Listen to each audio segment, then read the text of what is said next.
స్వర్గవాస ఎవరు? హలో అమ్మా కోడలి పిల్ల, నేనమ్మా మీ మావయ్య గారిని స్వర్గం నుంచి మాట్లాడుతున్నాను. మావయ్య గారు ఏంటి స్వర్గం నుంచి మాట్లాడుతున్నారా? అక్కడ ఫోన్ ఫెసిలిటీ కూడా ఉందా? ఈ మధ్య జియోవాడు ఒక టవర్ వేశాడమ్మా. స్వర్గంలో అత్తయ్య గారిని కలిసారా మావయ్య గారు? అత్తకు మించిన అందగత్తెలు ఉన్నారమ్మా. ఇప్పుడు అత్త ఎందుకమ్మా? అంత అందగత్తులుంటే వాళ్ళతో డాన్స్ వేసుకోకుండా నాకెందుకు ఫోన్ చేశారు మావయ్య గారు? మన ఎదురింటి శంకర్రావు గారు లేడు?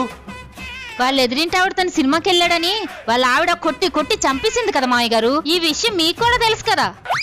వాడు నా దగ్గర ₹1,00,000 అప్పుగా తీసుకున్నాడమ్మా.